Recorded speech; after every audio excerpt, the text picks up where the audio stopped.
Apocalipse capítulo 19. Apocalipse 19. Se alguém está acompanhando com a lição do Bíblia Fácil, hoje eu não vou seguir exatamente o que está lá, porque nós vamos estudar o capítulo 19 e o tema do capítulo 19 é a volta de Cristo, né? Só que lá no Bíblia Fácil, esse curso bíblico, na verdade, foi preparado para pessoas que estão estudando Apocalipse pela primeira vez e mais para pessoas de fora da igreja que estão conhecendo. Então, lá no curso do Bíblia Fácil, hoje, quando você for conferir lá, é um estudo simples sobre a volta de Jesus, que todos nós já sabemos. Aqueles mesmos textos de João 14, de 1 a 3, 1 Tessalonicenses 4, 16, 17, né, Apocalipse 1, 7, todos aqui, Mateus 24, 30, 31 e 36, todos aqueles versos que a gente conhece para a volta de Cristo. Então, eu queria trazer para vocês hoje uma análise bem interessante apenas no capítulo 19 do Apocalipse. Tem um relato aí no capítulo 19 que ele é muito interessante sobre a volta de Jesus e traz um aspecto diferente, um aspecto inovador. Davi, você pulou o 18. Esse 18 não tem no curso de Bíblia Fácil uma explicação assim. Ele não para explicar esse 18, e na verdade esse 18 é só um desdobramento do 17, porque o 18 ele vai só falar sobre a queda de Babilônia. Ele vai só fazer um lamento, uma descrição assim da queda de Babilônia, que nós já falamos no 17 e já falamos nos capítulos anteriores. Do capítulo 18, os versos mais importantes é o verso 2 até o verso 4. Vamos ler, para não passar batido no capítulo 18. Então, olha só. Então exclamou com potente voz, dizendo: Caiu a grande Babilônia, e se tornou morada de demônios, covil de toda espécie de espírito imundo, e esconderijo de todo gênero de ave imunda e detestável. Pois todas as nações têm bebido do vinho do furor da sua prostituição, com ela se prostituíram os reis da terra, também os mercadores da terra se enriqueceram à custa da sua luxúria. Então aqui, esse momento da queda de Babilônia, todos nós já sabemos, eu já expliquei aqui ontem no momento das pragas também, que esse momento que a Babilônia vai cair é lá no derramamento da sexta praga, quinta para a sexta praga, quando o rio Eufrates secar, as pessoas deixarem de dar o apoio, então ali a Babilônia vai cair, porque não vai ter mais ninguém que apoie aquele sistema religioso falso. Então a nossa obrigação hoje, para com as pessoas que a gente gosta, que estão nesse sistema, é o quê? 4. Ouvi outra voz do céu dizendo: Retirai-vos dela por meu, para não seres cúmplices em seus pecados e para não participares em seus flagelos. Certo? Então, os versículos mais importantes desse capítulo 18 são esses. É a gente saber que Babilônia vai cair e chamar as pessoas para saírem de lá enquanto ainda existe graça. Então o resto do capítulo é só um desenvolvimento, um lamento, é só uma continuação do que foi dito no capítulo 17 e no capítulo das 7 pragas, certo? Aí esse capítulo 19, gente, que é o que eu quero refletir com vocês hoje, tem duas partes. Tem essa parte do júbilo no céu e tem a parte do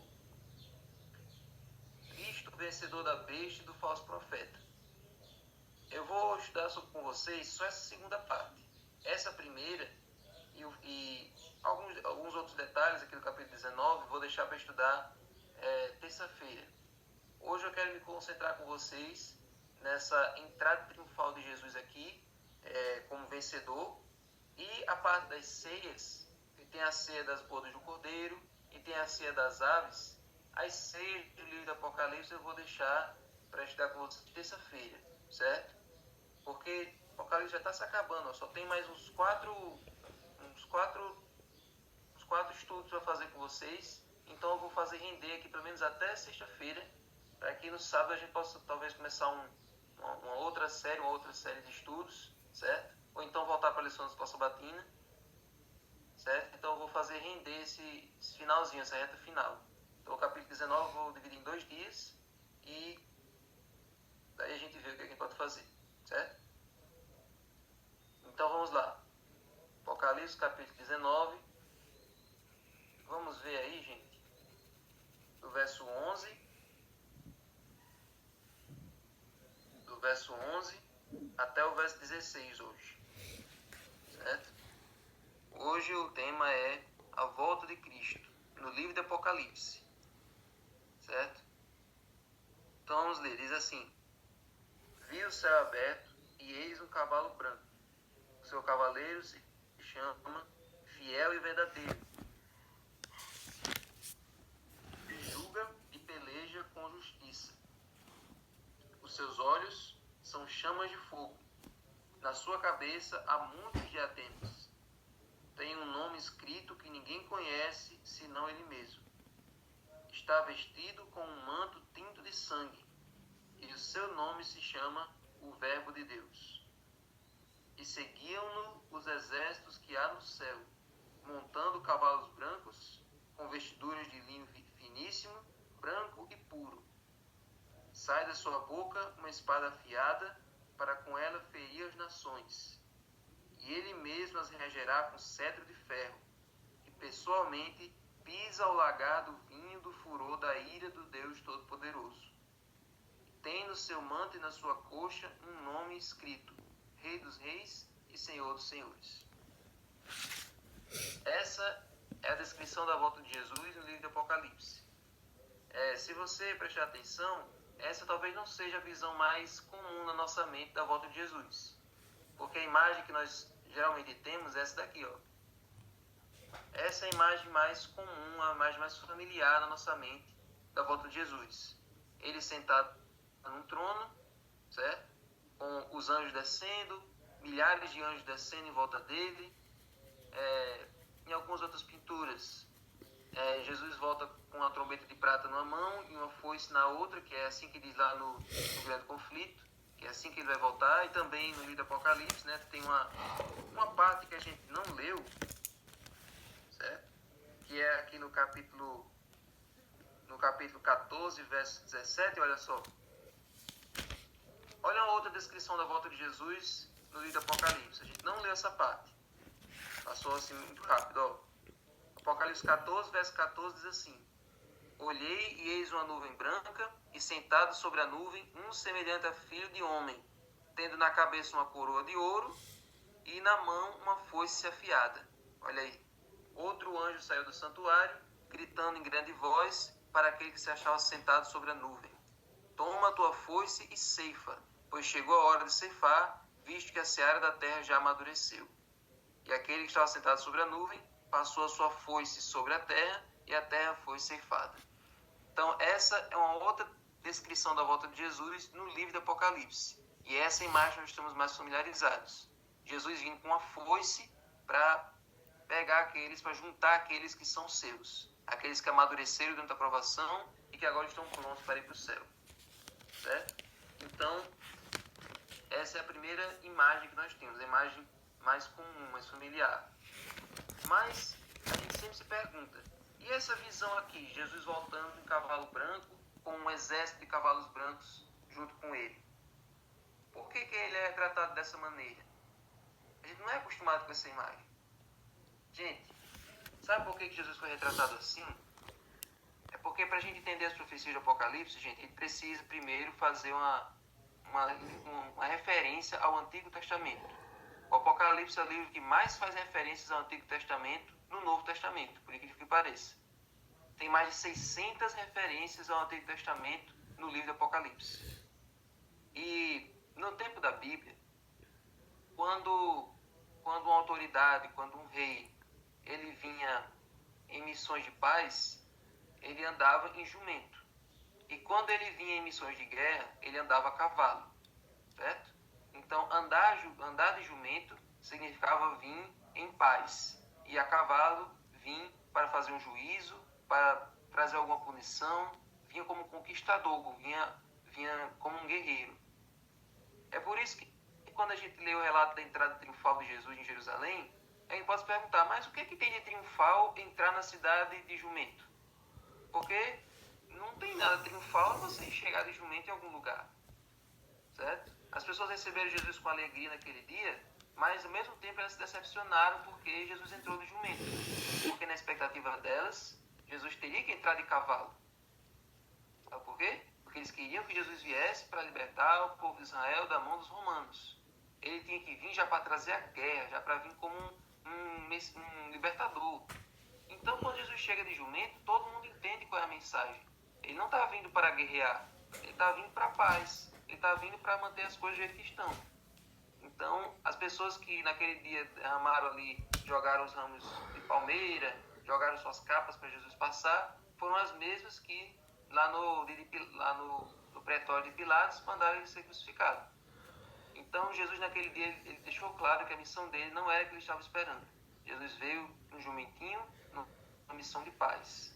E isso era uma profecia que vinha lá de Zacarias, que dizia que o teu rei vem sentado no jumentinho, cria de jumenta. Então, olha a relação com o Antigo Testamento. Então, naquele dia, Jesus entrou em Jerusalém como jumentinho. E agora, em Apocalipse, ele é retratado vindo num cavalo. Então, já dá para a gente entender com que objetivo ele vem no dia da sua volta, certo?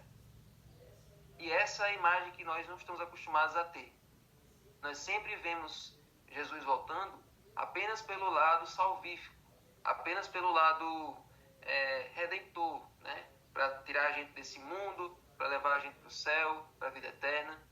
Mas a gente não está acostumado com um lado bélico da volta de Jesus. Ele também vem para exercer juízo sobre as nações, juízo sobre os ímpios e para derrotar o reino de Satanás.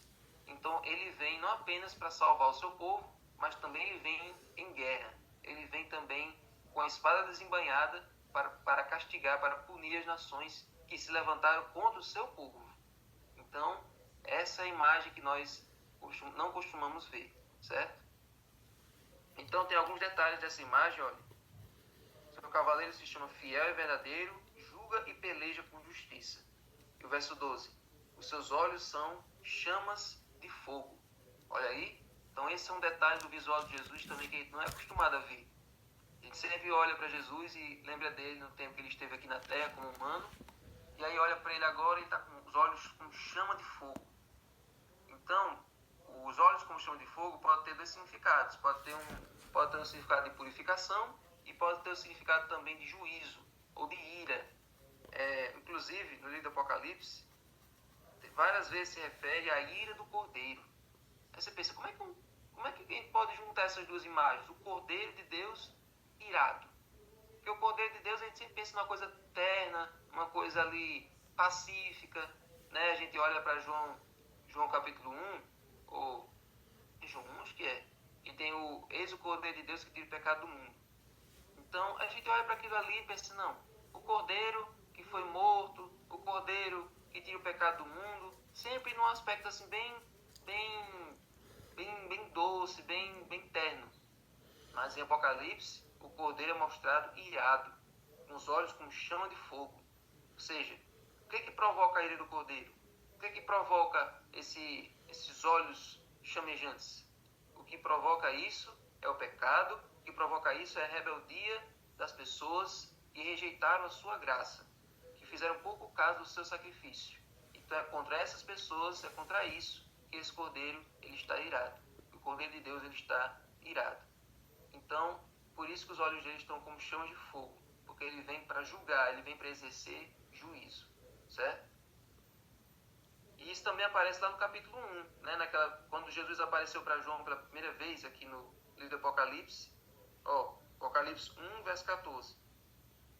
A sua cabeça e os seus cabelos eram brancos como a alva lã, como a neve, e os olhos como chamas de fogo. Então é a mesma imagem, é a mesma pessoa. Olhos como chamas de fogo. E acho que lá em Salmos tem um verso que diz assim: para os ímpios, nosso Deus é como fogo consumidor. Para nós, olhar, contemplar para a glória dele, nos faz bem, é benéfico, é maravilhoso. Mas para os ímpios, o mesmo olhar que nos abraça, o mesmo olhar que nos transforma, é o mesmo olhar que condena e que julga quem está do lado errado, certo? Agora, gente, olha um outro detalhe. Na sua cabeça há muitos diademas. Gente, na Bíblia, existem duas palavras no grego para a palavra para coroa, certo? Existe a palavra Stéphanos e existe a palavra diademas. A palavra Stéphanos, o termo Stéphanos, se refere àquela coroa de vitória. É uma coroa de quando os atletas eles terminavam a corrida, terminavam a modalidade olímpica, e aí quando terminava tudo, eles recebiam uma coroa de louros na cabeça. Coroa de louros era uma coroazinha feita de folhas, que era dada ao vencedor naquele dia, e depois aquela coroa murchava.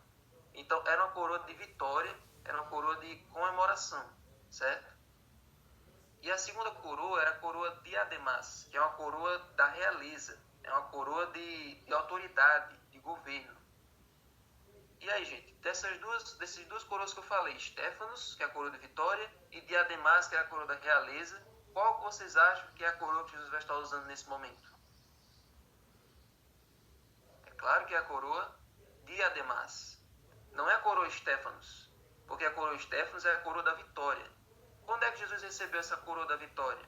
Quando ele subiu para o céu, depois do seu sacrifício, depois que ele ascendeu para o céu, e ele chegou lá na presença do Pai, certo? Diante de todos os anjos, trazendo aquele molho movido, que é aquelas pessoas que ele levou com ele, que depois viraram os 24 anciãos. Ele chegou diante do Pai e lá ele foi coroado por causa de que ele venceu o grande conflito, porque ele venceu Satanás na cruz. Então ali ele foi coroado com a coroa da vitória, porque ali ele conseguiu vencer realmente o inimigo e o grande conflito já está batido o martelo desde aquele dia. Então ali ele recebeu a coroa Stéphanos. Ele cumpriu o plano da salvação. Ele salvou todos nós. O céu já está garantido para nós por causa do que ele fez naquele dia. Então ele já recebeu a coroa da vitória naquele momento. Então agora, na dia da sua volta, ele não vem com a coroa da vitória. Ele vem com a coroa da realeza.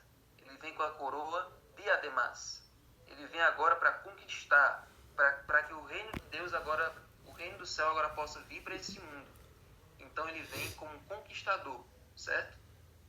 E mais, olha aí, o verso 12 diz que há muitos diademas, ou seja, há muitas coroas. Não é só uma coroa. Por que está aí dizendo que tem muitas coroas? Novamente, no tempo da Bíblia, no Antigo Testamento, quando um rei mais forte, ele conquistava os outros reis mais fracos, os outros reinos, quando ele chegava lá no outro país, ele pegava a coroa daquele rei e colocava em cima da sua. Então ele ia tirando as coroas dos reis que ele conquistava e ia colocando em cima da sua como um troféu. Olha, eu sou o rei dos reis. Todos esses reis, eles devem obediência a mim. Então agora eu pego a coroa deles, a autoridade deles e coloco em mim. Eu tenho autoridade agora sobre todos eles. Então, gente, lembra que eu estou falando para vocês desde que eu comecei o livro de Daniel. E eu mostro para vocês que o reino de Deus ele vem para destruir todos os reinos desse mundo. Então Jesus, o rei dos reis, o senhor dos senhores, ele vem para colocar fim a todos os reinos desse mundo. E a autoridade desse mundo, todo o reino, todo o poder, toda a autoridade desse mundo vai passar a ser dele. Amém. Então o fato dele ter várias coroas em cima da sua cabeça significa que ele vem para pôr fim a todos os reinos desse mundo e para inaugurar o seu reino eterno. Amém? Então é por isso que ele vem com a coroa da realeza e com várias coroas empilhadas sobre a sua cabeça. Todos os reinos que ele destrói, todos os impérios que agora ele está colocando ao fim. Certo? E aí, gente, diz o seguinte: tem um nome inscrito que ninguém conhece senão ele mesmo. Aqui também vem um detalhe bastante profundo. Nome na Bíblia não é só a palavra, não é só um conjunto de letras. Nome na Bíblia significa identidade. Tanto é que quando os personagens eles passavam por uma conversão, como Jacó, como Paulo, eles mudavam de nome. Eles não apenas mudavam a sua personalidade, como também mudavam o seu título, o seu nome, né? Então, aqui, nesse contexto, não é apenas o nome de Jesus, não é apenas um conjunto de letras, não é apenas a parte ali nominal. Ali também quer dizer que Jesus vai mostrar um aspecto do seu caráter que a gente não está acostumado. Um aspecto do seu caráter diferente. Porque ao invés de ele vir como um cordeiro manso, como ele veio quando ele esteve aqui na terra, ele vai vir irado, ele vai vir numa posição de guerra. Tanto é que as pessoas, quando pensam em Jesus, as pessoas preferem o Deus do Novo Testamento, né? Aquela imagem que todo mundo odeia o Deus do Antigo Testamento porque ele é cruel, porque ele é mau, porque ele é tirano, e prefere o Deus do Novo Testamento porque ele é bonzinho, ele é doce, que Jesus é lindo. Então, tem umas pessoas que a gente conhece que se referem a Jesus, que Jesus é lindo, Jesus é paz. Ninguém está acostumado com essa imagem de Jesus que vem como conquistador e vem com a espada na mão. Ninguém está acostumado com essa imagem. Então, ele vai vir num aspecto diferente, ele vem num caráter, uma personalidade que a gente não está acostumado, mas que também faz parte do caráter dele. Porque Jesus é o igual com Deus Pai. O mesmo Deus do Antigo Testamento é o mesmo Deus do Novo. Certo? Eles têm o mesmo caráter. Então, quem acha que Jesus é apenas ali um Jesus paz e amor, está muito por fora do caráter de Deus. Ele é amor, mas ele também é justiça. Certo? E aí, gente, tem um último detalhe aqui para a gente prestar atenção. Está vestido com um manto tinto de sangue. Muita gente, quando lê esse verso, acha que esse manto tinto de sangue é o sangue de Jesus, é o sangue do Calvário. Mas eu vou mostrar para vocês que não. Não é o sangue do Calvário, não é o sangue da cruz, e também não é o sangue dos mártires, daqueles que morreram por Jesus. É um sangue diferente. Deixa eu ler aqui com vocês o que está lá em Isaías 63. Vocês vão se admirar com esse sangue que está na roupa de Jesus. Não é o seu sangue da cruz.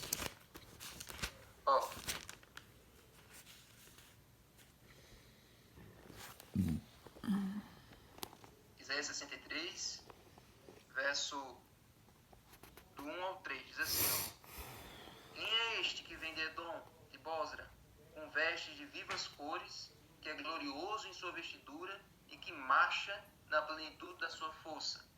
Sou eu, que falo em justiça, poderoso para salvar.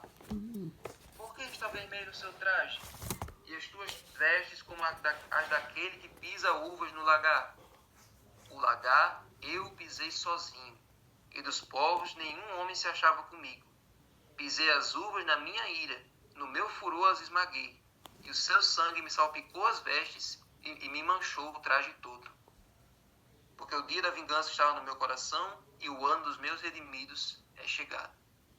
É a mesma pessoa. Aqui é Deus, ele foi, aqui nesse contexto, Deus, ele estava ali vingando o seu povo, destruindo os inimigos, destruindo os edomitas. Então por isso que a sua veste estava cheia de sangue. Porque não é o seu sangue, nem é o sangue dos seus escolhidos. É o sangue dos ímpios. É o sangue dos inimigos de Deus.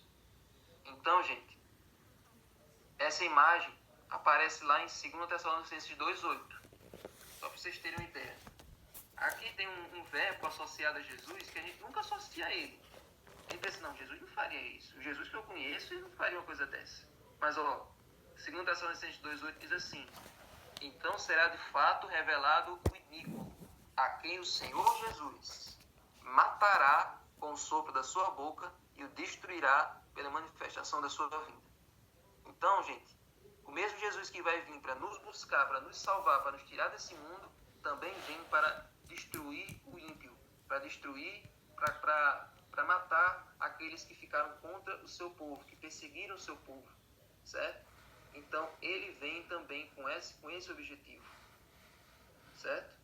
Então, ele vem com todo o exército de anjos. A linguagem desse capítulo 19 é uma linguagem de guerra.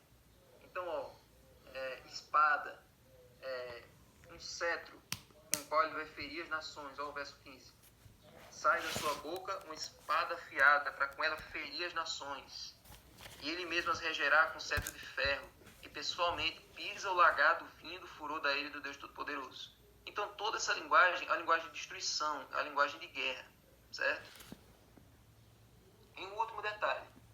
Algumas pessoas questionam essa imagem da guerra, não querem que, de modo nenhum, que Jesus tenha essa imagem de um guerreiro conquistador, por causa desse verso 15, que diz o seguinte: o começo do verso fala que Jesus tem uma espada afiada, e o final do verso diz que ele vai pisar o lagar, ou seja, ele vai esmagar os ímpios. Aí o meio do verso diz que ele vai reger as nações com cetro de ferro. Então, alguns teólogos por aí dizem assim, não, então ele não vai vir para destruir, ele vai vir para governar apenas. Ele não vai destruir nenhum ímpio. Isso não tá, eu não quero que meu Jesus faça isso. Mas, gente, o que é que o cetro na Bíblia, no Antigo Testamento, o que é que ele fazia? Ó, lá no Salmo 2, Salmo capítulo 2, tem dizendo o que é que Deus faz com o cetro dele, ó. Verso 7. Proclamarei o decreto do Senhor. Tu és meu filho e eu hoje te gerei. Verso 9. Com vara de ferro as regerás, ou com cetro de ferro as regerás, e as despedaçarás como um vaso de oleiro. Olha aí, o cetro de ferro, que também serve para governar, também serve para esmagar, também serve para destruir, certo? E lá em Apocalipse 2, verso 26 e 27, diz o seguinte: ao vencedor que guardar até o fim as minhas obras, eu lhe darei autoridade sobre as nações. Com cetro de ferro as regerá e as reduzirá a pedaços como se fossem objetos de barro. Então, gente, toda essa linguagem do capítulo 19 é uma linguagem de conflito, é uma linguagem de batalha, é uma linguagem de guerra. O grande conflito é, como o nome diz, é um conflito, é uma guerra. Nós não estamos aqui em negociações com o mal. Jesus não veio aqui para negociar, para conversar amigavelmente com o mal. Ele está em batalha. Nós estamos em guerra. Nós estamos numa peleja. Houve uma peleja no céu e está havendo uma peleja até hoje. É uma batalha que acontece na mente de todos nós. E para pôr fim a essa batalha, Jesus vem como um conquistador, para nos tirar daqui e também para dar um ponto final na história do mal. Então, toda essa imagem aqui de Jesus vindo dessa maneira, não é para nos assustar, não é para que a gente fique com um medo de Jesus vir dessa maneira, porque nós não somos o alvo disso aí. Nós não somos o alvo desse julgamento de Cristo, dessa vinda, dessa marcha que Jesus vem dessa maneira. Nós estamos do lado dele, nós estamos guerreando junto com ele. Antigamente, gente, as músicas da Igreja Adventista, muitas delas traziam esses elementos da guerra. Hoje em dia não tem mais, não sei porquê. Hoje em dia nós só trazemos o lado doce, o lado legal da volta de Jesus. Mas a maioria das músicas hoje não tem mais esse aspecto da guerra. Podem reparar, as músicas do Inário, quando falam da volta de Jesus, todas falam, vamos batalhar, Cristo é o nosso forte comandante, nós, ó cristãos, avante, marchar, marchar, marchar. Todas as músicas falavam desse aspecto da guerra. Então, os cristãos antigamente tinham familiaridade com isso. Hoje em dia não tem mais.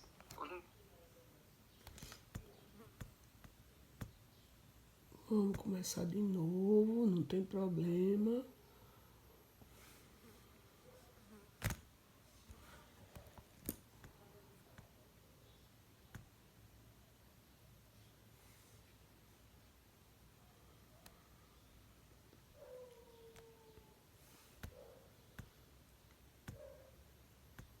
Então, gente, essa é uma das imagens da volta de Jesus que nós devemos ter em nossa mente. Ele vem como conquistador. Ele vem como Rei dos Reis, Senhor dos Senhores. Ele vem para julgar os ímpios e para dar a vida eterna aos salvos. Amém. Então, como nós vimos no capítulo 17, verso 14, pelejarão eles contra o Cordeiro, e o Cordeiro os vencerá, pois é o Senhor dos Senhores e o Rei dos Reis. Amém. Então ele vem nesse cavalo branco, ele vem dessa maneira para pôr fim ao mal, para pôr fim ao pecado, e também para dar a vitória àqueles que estão vencendo com ele desde hoje. Amém. Vencerão também os chamados, eleitos e fiéis que se acham com ele. Então o exército de Deus não é composto apenas com os anjos do céu. O exército de Deus é composto também com todos aqueles guerreiros que estão aqui na terra, comigo e com você. Então, esse momento de estudo, esses momentos em que nós estamos aqui nos preparando, é como se nós estivéssemos afiando nossas armas, afiando nossas espadas para lutar nesse conflito. Então Deus convida cada um de nós a entrarmos nessa peleja junto com Ele, pois nós já estamos sendo vitoriosos. Amém? Amém. Então, que essa certeza da vitória de Cristo sobre o mal possa ser vívida, possa ser real em nossa vida. O mal já está vencido no seu dia a dia. Satanás já está vencido no seu dia a dia, no seu coração. Então, haja e viva como um vencedor. Não ande cabisbaixo. Não ande se torturando para ter uma vida perfeccionista, como tem gente por aí que fica fica a vida toda querendo ser perfeito, querendo ser perfeito à força. Não fique com esse sentimento e nem fique com o sentimento contrário, que é ficar se diminuindo, ficar cabisbaixo na vida cristã. Nós já somos vitoriosos. Haja como um filho do Rei do Universo. Haja como alguém que já é vitorioso. Certo? Viva uma vida de vencedor. E assim a sua caminhada para o céu vai ser bem mais fácil e qualquer provação não vai ser nada para você, porque ele já vence junto com você. Amém. Amém? Senhor Deus, muito obrigado, Senhor, por essa revelação da tua palavra. Muito obrigado porque o Senhor vem para colocar um fim ao mal e para nos dar a vida eterna. Amém. Nos ajuda, Senhor, a acreditar na tua palavra, entender o que o Senhor tem a nos dizer e que possamos desde hoje viver uma vida de vencedores e de pessoas que já estão do teu lado e que já querem estar com o Senhor desde agora. Por favor, Senhor, cuide de cada um de nós, de cada um que está entrando no Zoom ainda. Por favor, Senhor, esteja com esses aqui. Muitos já desistiram. Alguns entravam no começo, deixaram de entrar porque não conseguem, não têm interesse nas profecias, porque não acham que isso aqui é importante. Deixam para que outros estudem e eles fiquem de fora. Então, Senhor, recompensa esses que estão aqui até agora. Que eles possam, Senhor, guardar essas mensagens do seu coração, assim como Maria fazia. E que no momento que for necessário, no momento que eles forem chamados, eles possam saber explicar tudo isso daqui, porque o Senhor vai trazer à memória deles o que eles têm estudado desde agora. Então, Amém. Senhor, fica com eles, fica conosco. Em nome de Jesus. Amém. Feliz semana para todos.